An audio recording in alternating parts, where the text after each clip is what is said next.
दोस्तों साइंस की दुनिया में एक नया ब्रेक थ्रू हुआ है जिसमें फिजिसिस्ट हैवीएस्ट एलिमेंट बनाने के एक कदम और करीब पहुंच गए हैं। इसके बारे में जानेंगे कि कौन सा एलिमेंट बना रहे हैं, किस प्रकार से बना रहे हैं, क्या फ़ायदा होगा इससे।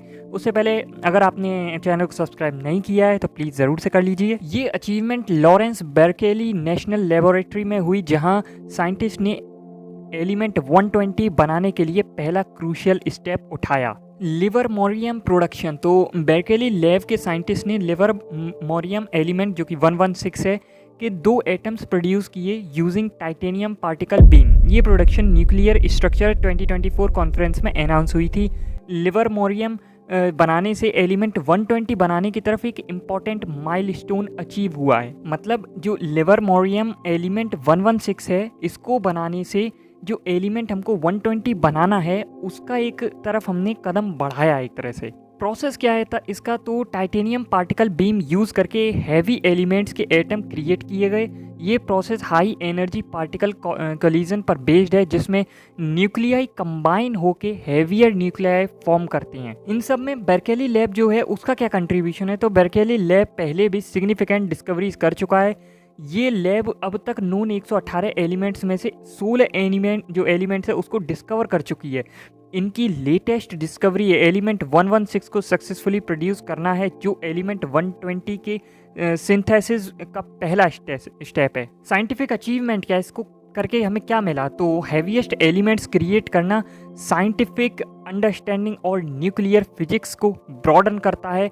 ये डिस्कवरीज पीरियोडिक टेबल को एक्सपेंड करती है और हमें मैटर के फंडामेंटल प्रॉपर्टीज़ को समझने में मदद करती है। इसको लेके फ्यूचर के जो प्रोस्पेक्ट्स हैं वो क्या हैं, तो इमीडिएट प्रैक्टिकल एप्लीकेशंस अभी क्लियर नहीं है। हमें नहीं पता मतलब किस तरीके से, मतलब पता है लेकिन एक तरह से क्लियर नहीं है कि हमें क्या क्या करना है इसके साथ।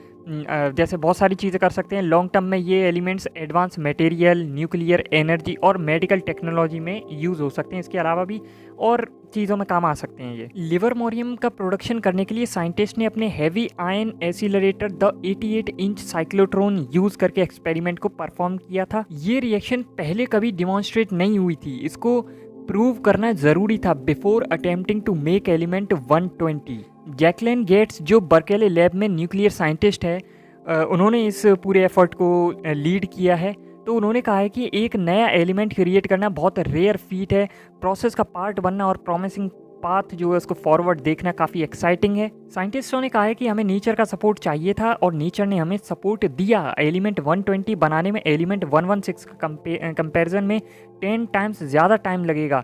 ये ईजी नहीं है बट फीजेबल लगता है। एक्सपेरिमेंट के दौरान एलिमेंट्स का स्टेबल एटम क्रिएट करना, जो कि नॉर्मली बहुत रेयर और डिफ़िकल्ट होता है, स्टेबिलिटी मिलने से ये जो एक्सपेरिमेंट है सक्सेसफुल हो पाया है। और इसीलिए उन्होंने कहा है कि इसमें हमें नेचर का सपोर्ट मिला है, क्योंकि वो स्टेबल एलिमेंट जो है, एटम्स जो है वो क्रिएट कर पाए। और इन सब से हमें एटॉमिक स्ट्रक्चर और न्यूक्लियर फिजिक्स के डीपर अंडरस्टैंडिंग मिलती है। बहुत से सिंथेटिक एलिमेंट्स का use medical treatments like cancer radiation therapy में होता है। कुछ heavy elements specific industrial process में यूज़ होते हैं, जैसे कि एडवांस्ड मटेरियल और टेक्नोलॉजीज डेवलप करने में।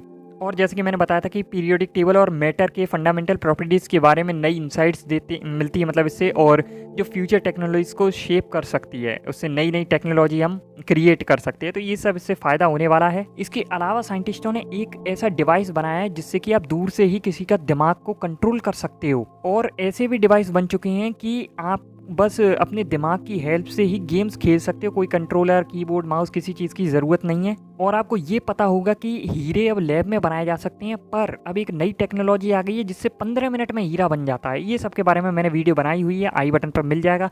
इसके अलावा भी बहुत सी मैंने वीडियो बनाई है, चैनल चेकआउट ज़रूर करना।